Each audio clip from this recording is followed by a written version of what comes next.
In this video, I'm going to show you how to create this effect on a ceramic item. Step one is to prime and base coat your piece. I primed it with Liquid Texas Professional Gesso, but to be honest, any acrylic primer will work. Normally I love to use Kimple's primer, but I ran out, so I used this. And like I said, you can use any acrylic primer. They all work the same. And then I base coated it in an acrylic, and again, any acrylic will do. The color that I used is, this one's called a light buttermilk, just an off-white, just a soft off-white is what you want to do. And when you do it, maybe even try to get it in the crevices. You don't have to be super careful though, it's just that when you pull back and highlight the edges, depending upon how white you want those to be, if you want them to be white, all the way back to white, then after you've done the buttermilk, you can kind of go back over it at an angle that you would use scraping like a peanut butter jar and catch those edges in white, and then that'll help in the pulling back stage to get them back to a nice white. But buttermilk is also pretty. Either way, it's a personal preference.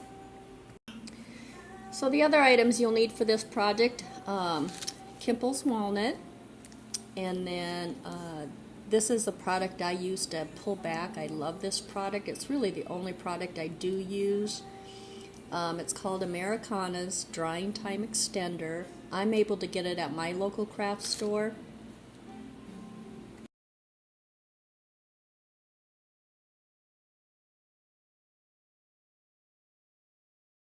Then the final item that you'll need is a soft cotton rag. I really love to use children's underwear. They're the perfect size, they fit in your hand really nice, and the perfect thickness. And they're nice and soft. So I'm going to start coating this in Kimple's walnut. I'm going to work kind of a section at a time. I'm going to start with this bottom body area. Probably do the head last, just so I have a place to hang on to. Put this on full strength, just slop it on.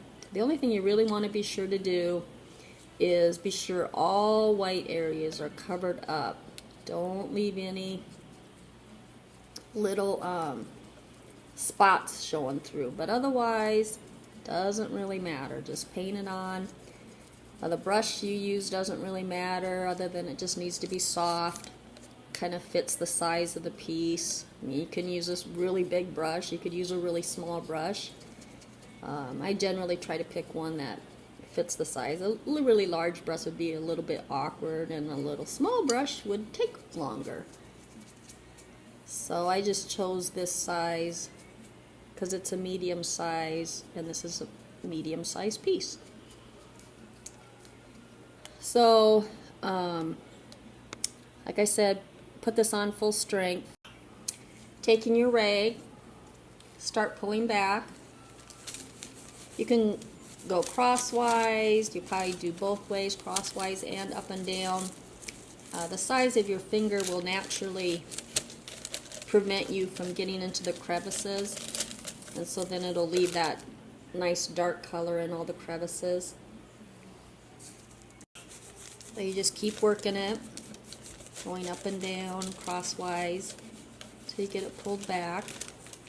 So that's what that area looks like pulled back. Move on to the back.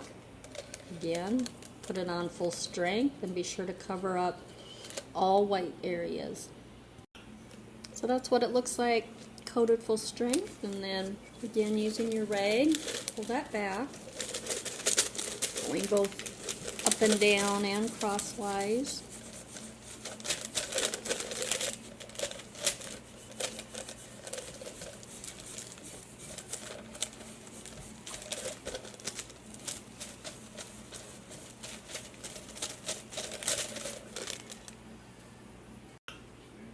And finally do her face, her head area. Again, full strength. Then using your rag, pull back.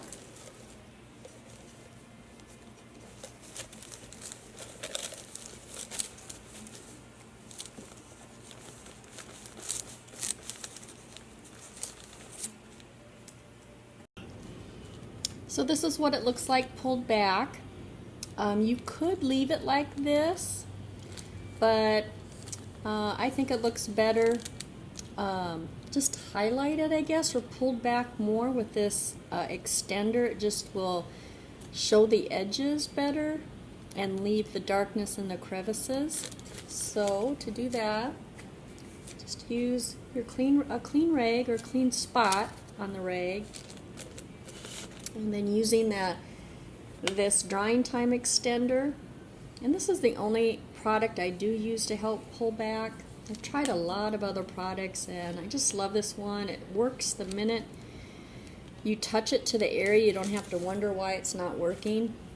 And so I just put a little bit on, just takes a little, just rubbed it in, and then I'm going to go crosswise and just start catching those edges.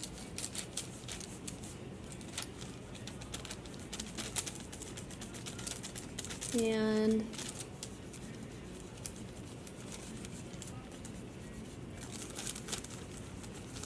you just keep working it and highlighting those edges, and then when your little spot gets dirty, just switch to a new spot. Put some more of it on there. Just rub it in a little bit and keep working it. So this is the finished piece. Hope you enjoyed it, and it's a very easy technique.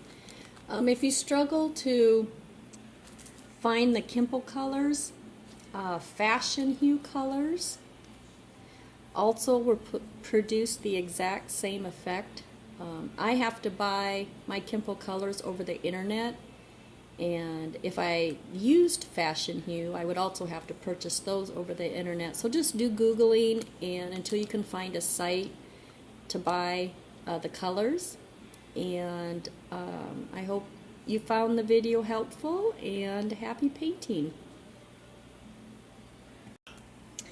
I did forget to mention that your final step is you want to spray these in a protective coating. I prefer a gloss finish. You can do a satin, again, it's a personal preference. Now this I can purchase at my local craft store.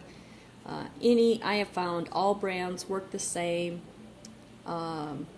It's just, you want just a protective finish. And spray it in an area like a garage or outside. And that's it. So